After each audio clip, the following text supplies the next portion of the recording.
సింహానికి కాపరులు ఉంటారా ఉండరా? అదేమనుకుంటుందో తెలుసా? నా పంజానే నా కాపరి, నా బలమే నాకు కాపరిని బలాన్ని కాపరిగా చేసుకుంటాయి. అవి తమ బలం మీద ఆధారపడతాయి కాబట్టి కాపరి వాటికి అవసరం లేకుండా అయిపోయింది. సరే, ఏనుగు ఉంది, ఏనుగు కాపరి ఉంటాడా? ఏనుగు తన బలం మీద ఆధారపడుతుందా? దాని ధైర్యం ఏంటంటే, నా తొండంతో 20 సంవత్సరాల క్రితం నాటిన చెట్టును కూడా ఉన్న పాటను లేపేయగలుగుతాయి. ఏమనుకున్నారు నా తొండం అంటే? ఈ తొండంతో నేనేమైనా చేయగలనని అది తన బలం మీద ఆధారపడుతుంది. సృష్టిలో ప్రతి జంతువు, ప్రతి జీవరాశి తన బలం మీద ఆధారపడి బ్రతుకుతూ ఉంటాయి.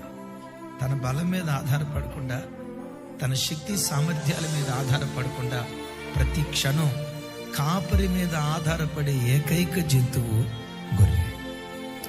కానీ విచిత్రం తెలుసా? తమ బలం మీద ఆధారపడే జంతుజాలమంతా కనుమరుగైపోతుంది. గొర్రెల మంద రోజు రోజుకు విస్తరిస్తూ ఉంటుంది. ఎవరైనా మనల్ని చూసి అది కదా గొర్రెలు గొర్రెలు గొర్రెలు అని అన్నారు. ఎస్, మేము గొర్రెలమే. మనల్ని గొర్రెలనే ప్రతి వాళ్ళు, ఎగతాళిగానే ప్రతి వాడు తోడేలు. తోడేలు జాతి విస్తరించడం చూసారా? ఆ జాతి ఎప్పటికప్పుడు అంతరించిపోతా ఉంటది. సింహాల జాతి అంతరించిపోద్దేమో, తోడేళ్ల జాతి అంతరించిపోద్దేమో, వేట కుక్కల జాతి అంతరించిపోద్దేమో. గొర్రెల సంతతి రోజు రోజుకు అది ప్రవర్ధమానం చెందుతూ ఉంటది.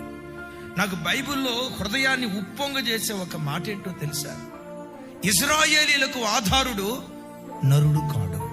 మరి ఇశ్రాయేలీలకు ఆధారుడు ఎవరు? ఇశ్రాయేలీలకు ఆధారుడు దేవుడైన యెహోవా.